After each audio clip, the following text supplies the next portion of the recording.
আমাৰ আলোচনাৰ এতিয়াৰ বিষয়বস্তুটো হৈছে 57 চনৰ বিদ্ৰোহৰ কি গুৰুত্ব আছিলে আৰু কৃষক বিদ্ৰোহৰ উত্থান।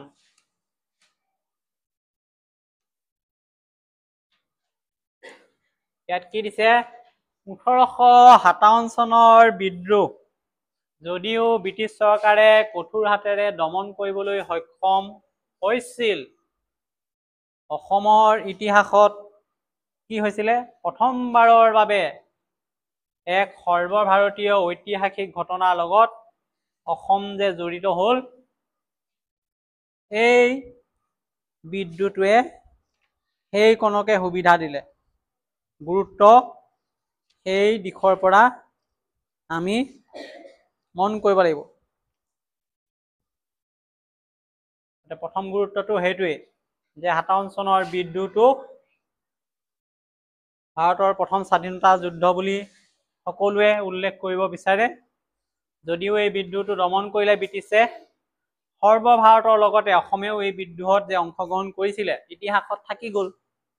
নহ'লে অসমৰ স্বাধীনতা আন্দোলনত কি অৱদান আছে বুলি প্ৰশ্ন এটা হ'লেও ক'বলৈ আমাৰ বাট নাথাকিলে। গতিকে এইটো আমাৰ এটা প্ৰমাণ যে অসমেও স্বাধীনতা আন্দোলনত অংশগ্ৰহণ কৰিছিলে। গতিকে ইয়ে তাৰ এটা গুৰুত্ব।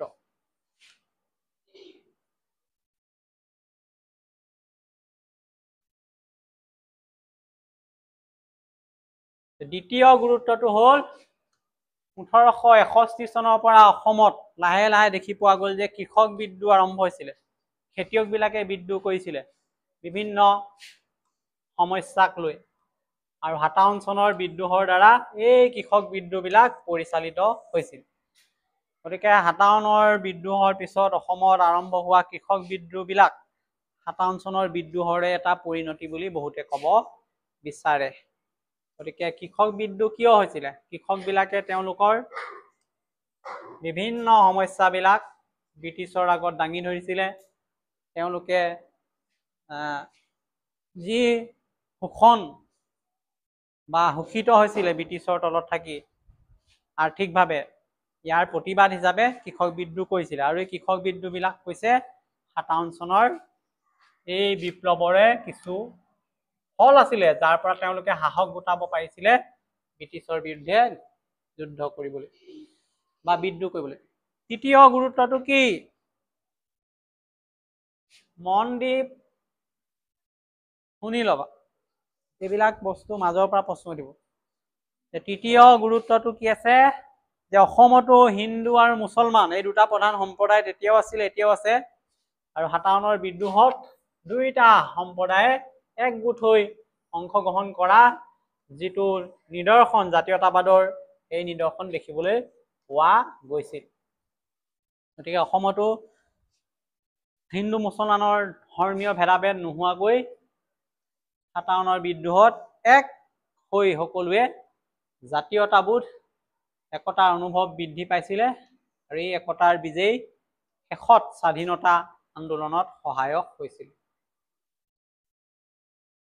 শেষত কি ক'ব যে 57 চনৰ যি বিদ্ৰোহ হ'ল, এই বিদ্ৰোহৰ পিছৰ পৰাই দেখা পোৱা গ'ল যে ভাৰতীয় স্বাধীনতা আন্দোলনৰ অন্যান্য যিবিলাক সংগ্ৰামী আছিলে, ইতিহাসত যাৰ নাম পোৱা যায়, তাত অসমীয়া সংগ্ৰামী হিচাপে মণিৰাম দেৱান তথা তেওঁৰ সহযোগীসকলৰ কাৰ্যপন্থা, দায়িত্ববোধ, তেওঁলোকে কৰা যিবিলাক স্বাধীনতা সংগ্ৰামৰ লগত জড়িত কাৰ্যবিলাক ইতিহাসত চিৰদিনৰ কাৰণে খোদিত হৈছিলে।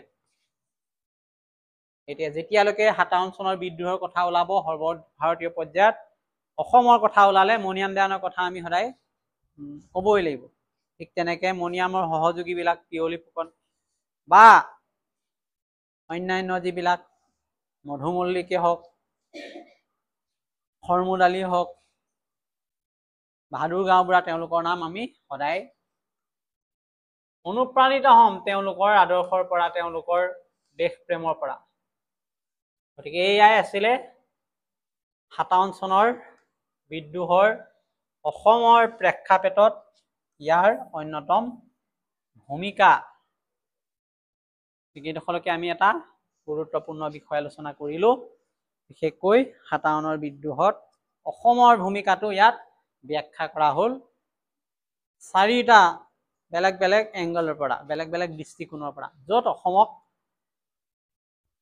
ইতিহাসৰ অতি গুৰুত্বপূৰ্ণ এটা স্তৰত অসমেও যে প্ৰতিনিধিত্ব কৰিছিলে ভাৰতৰ স্বাধীনতা আন্দোলনটোক, সি প্ৰতীয়মান কৰিবলৈ সক্ষম হৈছিল।